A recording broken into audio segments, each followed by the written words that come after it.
So hello everyone, this is Ayush Sharma and I hope you all are doing well. बढ़िया तरीके से आप पढ़ाई कर रहे हैं। और जैसा कि पता है आपको भाई कि अभी तक तो आप पढ़ाई कर ही रहे होंगे, ये मुझे पता था। लेकिन जब से ये न्यूज़ आई है ना, जब से ये आपको पेपर की कटिंग दिख रही है जो दैनिक भास्कर की न्यूज़ आई है, तब से मुझे लग रहा है ऐसा कि बहुत सारे बच्चों ने पढ़ाई बंद कर दी होगी। और ये नॉर्मल बात है कि होता है ऐसा सभी के साथ, क्योंकि कहीं ना कहीं इससे पहले क्या हो रहा था कि या तो एसएससी जो है वो अपना एग्ज़ाम टाइम से कंडक्ट करा नहीं रहा था, और एसएससी एग्ज़ाम कंडक्ट नहीं करा रहा था। अभी बीच में कोविड आ गया था, तो जैसे तैसे ये सब प्रॉब्लम सॉल्व हुई थी। एसएससी अपना जो एग्ज़ाम जो 2-2.5 साल में पूरी प्रोसेस करता था, आज वो 7-8 महीने में एग्ज़ाम लेकर और आपको पोस्टिंग दे दे रहा है। लेकिन जैसे तैसे ये प्रॉब्लम सॉल्व हुई थी, अब ये नई कहानी फिर से आ गई है। ये हालांकि अभी नहीं आई है, ये 2-3 साल पहले से ये कहानी चल रही है एनआरए सीईटी के बारे में आने का। लेकिन अब ये फाइनली फिर ये पेपर कटिंग आ गई और इसने आग लगा दी स्टूडेंट के बीच में और बवाल मचा कर रख दिया है। और आप में से बहुत सारे स्टूडेंट जो हैं वो मेरे पास मैसेज कर रहे हैं, उनका पढ़ाई में मन नहीं लग रहा है कि सर सिलेबस क्या होगा, एलिजिबिलिटी क्या होगी, क्या होगा, आगे वैकेंसीज कम होगी, वैलिडिटी होगी या नहीं, कोई कोर्स परचेज कर ले क्या हम, इसमें कितने अटेम्प्ट होंगे, और एनआरए सीईटी क्या है, किस तरीके से होगा। तो पहले तो ये पेपर कटिंग में पढ़कर बताता हूँ ये क्या है, फिर इसके आगे हम डिस्कस करते हैं। ठीक है, देखिए ये क्या आई न्यूज़। अगले साल से ग्रुप बी और ग्रुप सी पदों के लिए कॉमन टेस्ट होगा, सीईटी जिसको बोलते हैं, और इसको कंडक्ट कराएगा एनआरए। इसके बारे में मैं डिटेल में आगे बात करूंगा, पहले ये पेपर कटिंग देख लेते हैं क्या है। केंद्र में सालाना 1.25 लाख रिक्त पदों के लिए 50 से ज़्यादा परीक्षाएं होती है। करीब 2.5 करोड़ आवेदन आते हैं और नोटिफिकेशन में चयन प्रक्रिया 12 से 18 महीने लगते हैं। केंद्र की ग्रुप बी और सी पदों के लिए अब एनआरए सीईटी एग्जाम कंडक्ट कराएगा। ठीक है, जो एजेंसी है वो अब सीईटी एग्जाम कंडक्ट कराएगी। ठीक है, अब ये क्या होता है समझते हैं। नेशनल रिक्रूटमेंट एजेंसी जिसको हम एनआरए बोलते हैं, अगले साल से केंद्र ग्रुप बी और ग्रुप सी पदों के लिए कॉमन एलिजिबिलिटी टेस्ट कराएगा। ठीक है, से भर्ती परीक्षा हो करेगा। शुरुआत मई जून स्नातक स्तर कॉमन टेस्ट से होगी, मतलब इसकी जो स्टार्टिंग है वो मई जून से होगी। मई जून कब? मई जून जो आपका 2024 है, जब से स्टार्ट होने का ये न्यूज़ बोल रही है। ठीक है, हो सकती है बोला है, हो सकती का मतलब दोनों पॉसिबिलिटी है, क्योंकि ये जो है ये 2020 से शुरुआत हो गई थी, एनआरए 2020 में बनकर तैयार हो गया था, तब से ये न्यूज़ में, ये एजेंसी 2020 में बनी हुई है, तो तब से ये न्यूज़ में है, तो ये मई जून में हो सकता है। तो अभी आपको टेंशन लेने की जरूरत नहीं है, थोड़ा सा ध्यान से ये पहले न्यूज़ पढ़ें। उसके बाद आगे क्या बोला है, इसमें सभी जिला मुख्यालय कवर होंगे, मतलब इसमें जो आपको एग्जाम देने के लिए ना, आपको इसका जो मुख्यालय है, जो डिस्ट्रिक्ट लेवल पर आपको इसका जो सेंटर दिया जाएगा। ठीक है, और उसके बाद क्या बोला, ये परीक्षा अभी तक सर्विस सिलेक्शन मतलब एसएससी, रेलवे और आईबीपीएस, जो आपका आईबीपीएस बैंक का एग्जाम होता है उसके लिए कंडक्ट करेगा सीईटी। ठीक है, मतलब प्री टेस्ट सभी का कॉमन होगा, जो आपका प्री टीयर 1 एग्जाम होता है ना, वो सभी के लिए, इन सब के लिए कॉमन होगा। इन सब का आप सिर्फ एक एग्जाम दे सकते हैं, एनआरए सीईटी। ठीक है, उसके आगे क्या बोला है, एनआरए सीईटी की ओर से एनआरए की परीक्षाएं के लिए डिजिटल प्लेटफॉर्म के परीक्षण का काम भी अंतिम चरण में है। एनआरए रेलवे बोर्ड, बैंकिंग और सेवा चयन आयोग से इन संबंध में चर्चा कर दी है, मतलब इसने चर्चा कर चुका है। एनआरए जो एजेंसी है, इसने सीईटी के बारे में आईबीपीएस, रेलवे और एसएससी से चर्चा कर चुका है। पिछले महीने संसद में स्थायी समिति की रिपोर्ट एजेंसी ने बताया था कि सीईटी के आयोजन में उसकी तैयारी अंतिम चरण में है, लेकिन 3 स्तर में ये एग्जाम होगा। ये बोल रहा है 3 स्तर में ये एग्जाम होगा, 10th लेवल में, 12th लेवल में और तीसरा ग्रेजुएशन लेवल में। उसके बाद क्या बोला है, इसके बाद समिति ग्रेजुएट लेवल की सीईटी की शुरुआत करने की सिफारिश कर रही है। इसमें बोल रहे हैं कि तीनों लेवल पहले नहीं कर सकते हम, सबसे पहले हम जो स्टार्ट करेंगे वो ग्रेजुएशन लेवल से स्टार्ट करने का सोच रहे हैं। ठीक है, तो ये न्यूज़ में ये बोला है। और आगे क्या बोला है, चलो पढ़ते हैं। और ये बोला है कि 100 से 200 किलोमीटर के दायरे में इसका जो सेंटर होगा, वो 100 से 200 किलोमीटर के दायरे में लिया जाएगा। ठीक है, और एक वरिष्ठ अधिकारी के अनुसार अलग अलग एजेंसियां 50 से अधिक परीक्षाएं आयोजित कराती थी, नोटिफिकेशन में 12-18, ये वही चीज़ रिपीट की गई है। तो ये पेपर कटिंग ने पूरा हिलाकर रख दिया है। जो बच्चे एसएससी सीजीएल प्री देने के बाद मेंस में लगे थे, और जो कुछ बच्चे जिनका सोच रहे थे, जिनका प्री बिगड़ गया था ना, वो सोच रहे थे कि हम आगे एसएससी सीजीएल 24 को टारगेट करेंगे, कहीं ना कहीं उनका पढ़ाई में मन नहीं लग रहा होगा। मैं ये बात समझ सकता हूँ, क्योंकि मैं एक एस्पिरेंट रह चुका हूँ, मैं एसएससी में सिलेक्ट हुआ हूँ, तो मुझे, मैं आप जिस फेज़ में हो ना, वो फेज़ से मैं निकला हुआ हूँ, तो मैं बिल्कुल फील कर पा रहा हूँ आपकी बातें, जो आपके साथ हो रहा है वो फील कर पा रहा हूँ। ठीक है, चलिए, तो अब हम इस वीडियो में क्या डिस्कस करने वाले हैं, मैं क्या क्या बताने वाला हूँ। सबसे पहले तो एनआरए सीईटी होता क्या है, इसमें एलिजिबिलिटी आपकी क्या रहेगी, कितने अटेम्प्ट आप दे सकते हैं, क्या सिलेबस रहेगा, क्या वैकेंसी रहेगी कितनी, इसमें वैकेंसी पर कोई फर्क पड़ेगा क्या, वैलिडिटी क्या है, और सबसे ज़्यादा बड़ी बात, जो कोर्स लोग अब बेचना शुरू कर देंगे, क्या आपको कोई कोर्स लेना चाहिए इसके लिए या नहीं। ठीक है, चलिए, तो हम आगे डिस्कस करते हैं, देखते हैं आगे। देखें, अगले साल से ये वही उसकी पेपर कटेंगे, बोला गया है। ये मैंने आपको पूरी न्यूज़ ध्यान से बता दी क्या थी। अब बात आती कि what is NRA CET. NRA CET है क्या। ध्यान से सुनिएगा, एनआरए का मतलब होता है, एनआरए का फुल फॉर्म है नेशनल रिक्रूटमेंट एजेंसी। गवर्नमेंट ने एक एजेंसी बनाई जिसका नाम है, इसका गठन हुआ 2020 में। 2020 से ये सुर्खियों में है और तब से ही सीईटी की चर्चा हो रही है, कॉमन एलिजिबिलिटी टेस्ट की।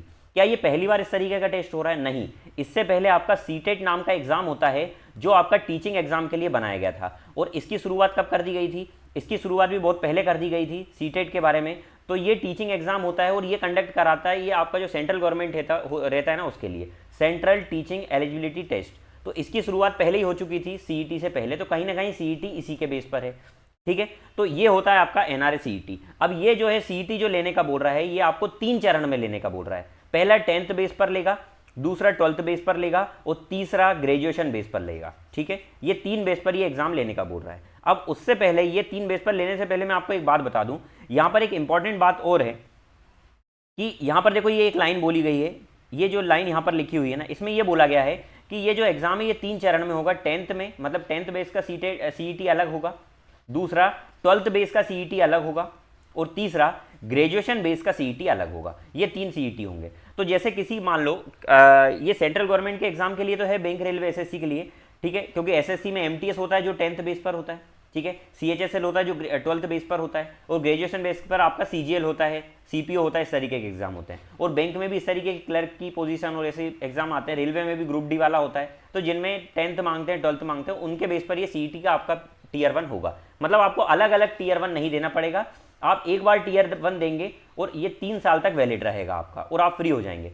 अगर कोई प्राइवेट एजेंसी चाहती है, कोई प्राइवेट कंपनी चाहती है कि वो 10th बेस पर किसी को हायर करना चाहती है, तो उसे कोई एग्जाम लेने की जरूरत नहीं है, वो भी सीईटी का यूज कर सकती है। ठीक है, और यदि कोई मान लो कोई स्टेट गवर्नमेंट चाहती है कि वो भी, जैसे फॉर एग्जांपल एमपी में पीईबी है, व्यापम है, वो यदि चाहता है कि उसका जो टीयर 2 एग्जाम है वो नहीं ले, या वो कोई 10th बेस पर कोई एग्जाम निकाल रहा है, तो वो रिक्रूट डायरेक्ट 10th बेस पर कर सकता है, उसे अलग से कोई एग्जाम कंडक्ट कराने की जरूरत नहीं है।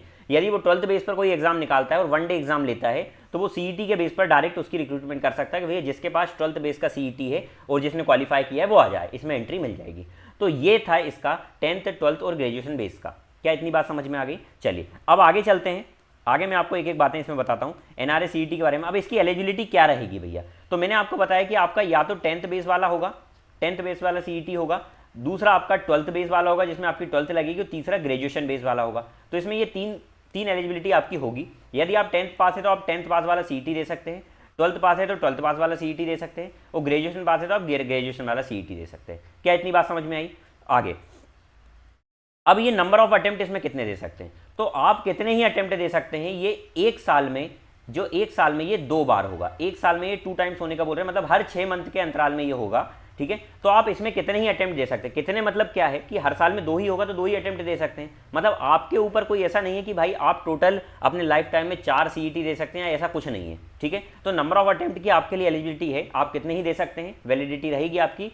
लेकिन ये एक साल में 2 बार कंडक्ट होता है तो आप वो दे सकते हैं। फॉर एग्जांपल आपने जून में एक सीईटी कंडक्ट हुआ, वो आपने दिया और उसमें आपका स्कोर कुछ रहा, लेकिन आपने दिसंबर में फिर एक और बार आपने दिया हुआ था, तो और उसमें आपका स्कोर इसके कंपेयर में अच्छा रहा, तो आप अब जो एग्जाम के लिए अप्लाई करेंगे ना आने वाले, उसमें आप ये अच्छा वाला दिखा सकते हैं। दिसंबर वाला जो आपने दिया है वो वाला आप दिखा सकते हैं। तो इतनी बात समझ में आ गई एनआरए सीईटी की। अब आगे चलते हैं, क्या इसमें सिलेबस में कोई चेंज होगा? ये सबसे बड़ा मुद्दा है कि सर क्या सिलेबस में इसमें चेंज आ जाएगा? तो बिल्कुल भाई सिलेबस में चेंज आएगा, लेकिन एक बात बताइए, मैं आपको तीनों एग्जाम समझाता हूँ। बैंक, दूसरा रेलवे और तीसरा एसएससी। एसएससी में एडवांस मैथ्स होता है, लेकिन अगर मैं बैंक की बात करूं तो बैंक में एडवांस मैथ्स नहीं होता है। दूसरा अगर मैं इंग्लिश की बात करूं तो इंग्लिश का लेवल बैंक में अलग होता है, एसएससी में इंग्लिश का लेवल अलग होता है, और रेलवे में इंग्लिश आती ही नहीं है। रेलवे के एग्जाम में इंग्लिश आती नहीं है। तो सर इसमें अलग लेवल है, इसमें अलग लेवल है, इसमें एग्जाम में आती नहीं है। तो क्या होगा, ये जो एजेंसी बनी हुई है ना एनआरए, ये सीईटी में इस तरीके से इन्हें सिलेबस डिसाइड किया है। इन्हें न्यूज़ में जैसा बोला कि हमने सिलेबस डिसाइड कर चुके हैं, बहुत जल्दी ये ओपन होगा। तो सिलेबस ये तीनों का कॉमन रखेंगे। कॉमन रखने का मतलब ये है कि जो बैंकिंग एस्पिरेंट है, जो रेलवे एस्पिरेंट है, जो एसएससी एस्पिरेंट है, उनका कॉमन जो निचोड़ हो सकता है वो रखेंगे। तो अब आप जो भी एग्जाम की तैयारी कर रहे हैं, फॉर एग्जाम्पल आप एसएससी की तैयारी कर रहे हैं, तो आपको ज़्यादा घबराने की जरूरत नहीं है। आप जो भी तैयारी कर रहे हैं वो करते रहिए। सिलेबस में जो चेंज आएगा, थोड़ा बहुत माइन्यूट चेंज आएगा ना, तो वो आप 1 मंथ के अंदर अंदर, 1 मंथ या 1.5 मंथ के अंदर अंदर आप उसको कवर कर सकते हैं। तो आपका टेंशन लेने की जरूरत है ही नहीं आपको कि सिलेबस में क्या चेंज हो रहा है। आपका काम है अभी आप जो फोकस कर रहे हैं वही करें, क्योंकि ऐसे तो 2020 में भी एनआरए सीईटी के बारे में आया था और कुछ लोगों ने तो कोर्स बेचना भी शुरू कर दिया था। ठीक है। इसके सीईटी के नाम से कोर्स बेचना भी शुरू कर दिया और स्टूडेंट इसको खरीद भी लिया और पढ़ाई भी कर ली।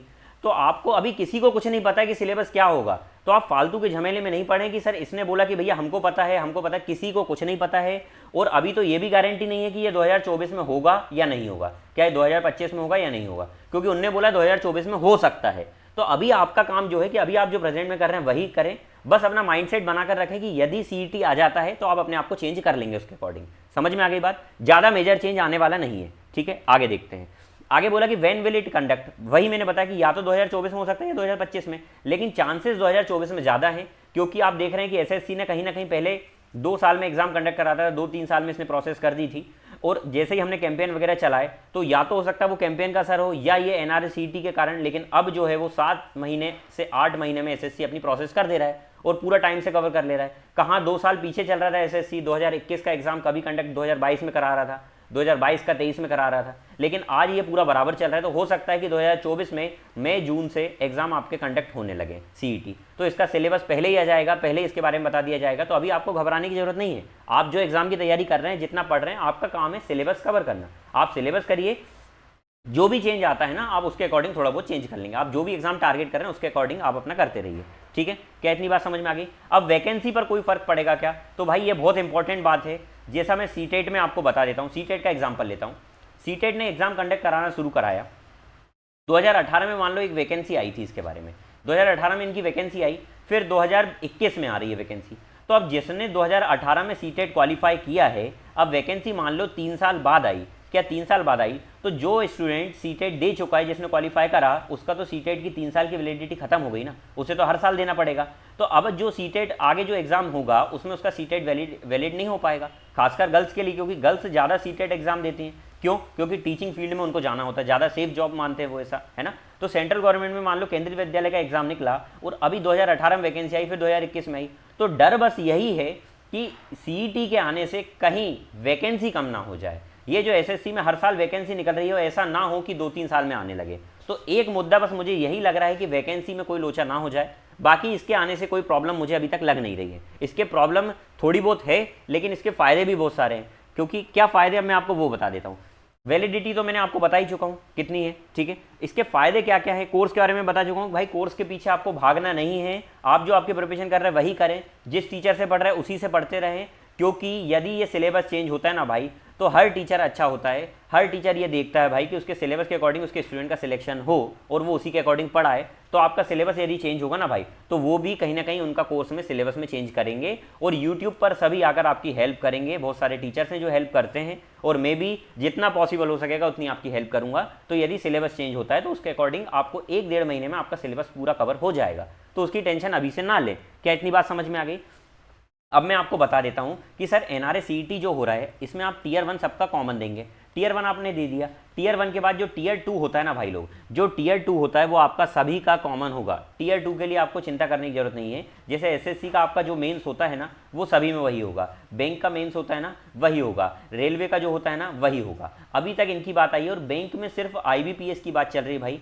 एसबीआई जो है वो अपना अलग एग्जाम कंडक्ट कराता। आरबीआई जो है वो आरबीआई भी इसमें नहीं आएगा कि आप बोलेंगे सर रिजर्व बैंक का भी इसी के अंडर आएगा क्या, वो भी बिल्कुल नहीं आएगा।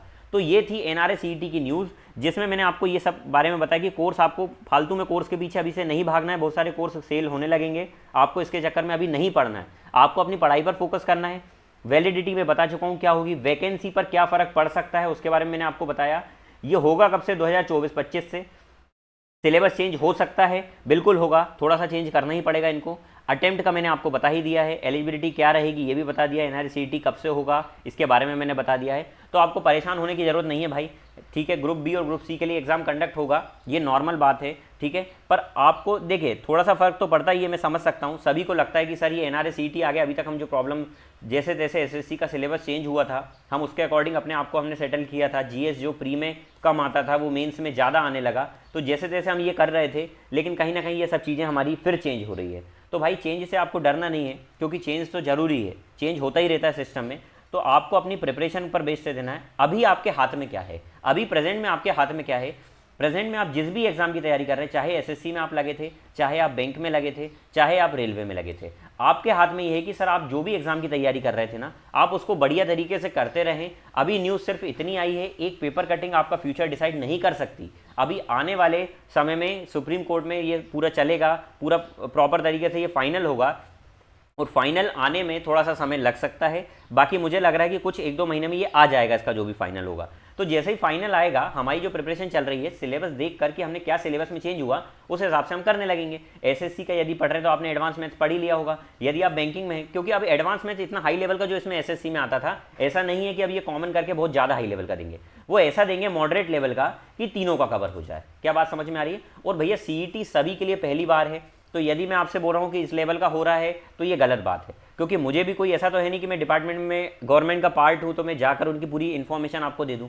है ना। तो सीईटी सभी के लिए नया है, तो कोई बोलकर यदि आपको कोर्स बेचता है तो अभी से कोर्स लेने की कोई ज़रूरत नहीं है, कुछ भी लफड़े में पढ़ने की जरूरत नहीं है। आपका जो चल रहा है, आप जो तैयारी कर रहे हैं, आपका काम है सिर्फ सिलेबस, जो सिलेबस है आप उसको टारगेट करके पढ़िए। लेकिन अगर आप एसएससी की तैयारी कर रहे हैं, थोड़ा सा बैंकिंग पे भी आप देख सकते हैं। यदि आप बैंकिंग कर रहे हैं तो थोड़ा सा आप एडवांस मैथ्स पे भी ध्यान दे सकते हैं। जो रेलवे वाले हैं वो इंग्लिश थोड़ा सा पढ़ना शुरू कर दे, क्योंकि कहीं ना कहीं सीईटी आ जाएगा तो उनको इंग्लिश पढ़ना पड़ेगा।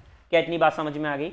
तो अभी हमारे हाथ में सिर्फ ये है कि पढ़ाई करना भाई, बस पढ़ते रहें, अपनी पढ़ाई ना छोड़ें कि सर इसका अगला जो न्यूज़ आएगी तब हम पढ़ेंगे। इससे लॉस आपका ही होने वाला है, किसी का लॉस नहीं होगा। और बाद में जब इसका सीईटी हो जाएगा, फिर जो लोग पढ़ रहे थे वो क्वालिफाई कर लेंगे, उनको देखकर आप लोगों ने जो पढ़ाई छोड़ दी थी उससे आपका क्वालिफाई नहीं होगा, तो आपको रिग्रेट होगा। तो भाई जो लोग एसएससी की तैयारी, बैंकिंग की तैयारी, रेलवे की कर रहे थे वो करते रहें, अपनी जो तैयारी चल रही थी उसी रिदम में रखें आप लोग। बस थोड़ा सा अपना माइंडसेट ऐसा करें कि ये चेंज होने वाला है, ठीक है। लेकिन इससे आप अपनी प्रिपरेशन पर कोई भी फर्क नहीं पड़े, आपकी जो तैयारी चल रही है वो करते रहें। और खासकर भाई लोग जो एसएससी की प्रिपरेशन कर रहे हैं ना भाई, उनका एसएससी का मेंस का एग्जाम आने वाला है कुछ ही दिनों में, 1 महीने भी नहीं बचा है मुश्किल से। उनका मेंस का एग्जाम आने वाला है, प्री का रिजल्ट भी आपका 1-2 दिन में आने ही वाला है, मुझे लगता है बस आने वाला है बहुत जल्दी। तो प्री का एग्जाम रिजल्ट आने वाला है और मेंस आपका आने वाला है। तो जो लोग मेंस की तैयारी कर रहे हैं भाई, वो वहाँ से भटके नहीं। मुझसे पूछे जा रहे हैं कि सर सिलेबस में क्या होगा, मॉडरेट लेवल का रहेगा। आप अपनी तैयारी पर पकड़ अच्छी रखिए, कोई फर्क नहीं पड़ेगा। समझ में आ रही है बातें क्या? आई होप आपको इतनी पूरी बातें समझ में आ गई होगी मेरी, ठीक है।